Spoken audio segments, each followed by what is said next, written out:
ভুতুড়ে ভোটার খুঁজতে সকাল সকাল মাথাভাঙা 11 নম্বর ওয়ার্ডে ঘুরলেন কোচবিহার জেলা তৃণমূল কংগ্রেসের চেয়ারম্যান গিরীন্দ্রনাথ বর্মন।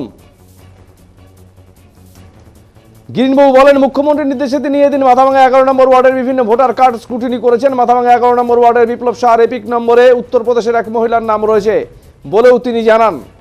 এভাবেই শহরের বিভিন্ন জায়গায় এই স্ক্রুটিনির কাজ চালাবে তৃণমূল বলে জানান তিনি। এটা আমাদের কাজ করতে হবে, এই কাজটা সমৃদ্ধ হবে। তুমি একটু দিনেশ তুমি একটু সহযোগিতা করো। না আমরা টোটাল তাহলে বিপ্লব সাহা কি বললেন গিরীন্দ্রনাথ বর্মন সাংবাদিকদের মুখোমুখি হয়ে শুনবো।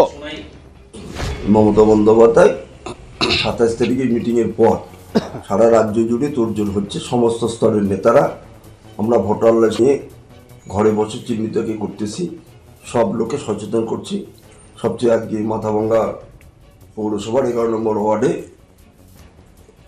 ভোটার সিরিয়াল নাম্বার হচ্ছে 1124 বিপ্লব সাহা, তার নামের সাথে যুক্ত করে দিয়েছে উত্তরপ্রদেশের তার নামে সীমাসনে মহিলা নাম, একটা পুরুষকে মহিলা নামে জড়িত করেছে।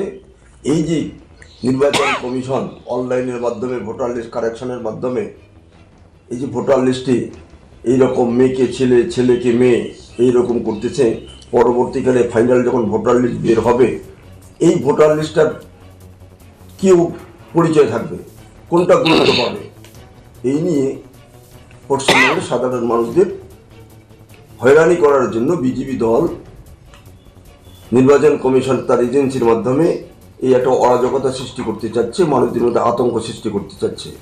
আমাদের দল মমতা বন্দ্যোপাধ্যায়ের নির্দেশে আমরা রাস্তায় নেমে পড়েছি। আমরা পশ্চিমবঙ্গের প্রতিটি বাড়িতে রাজনৈতিক দল হিসাবে কর্মীরা ভোটার লিস্ট নিয়ে ভুয়ো ভোটার, ভুতুড়ে ভোটার ধরার জন্য আমরা অভিযান চালাচ্ছি। তাই আজকে আমরা মাথাভাঙা সকালবেলায় বিমল সাহার বাড়িতেও আমরা ভুতুড়ে ভোটার, মানে ভূত তো দেখা যায় না, বিপ্লব সাহার বাড়িতেও ভুতুড়ে ভোটার আমরা আবিষ্কার করলাম। মমতা বন্দ্যোপাধ্যায়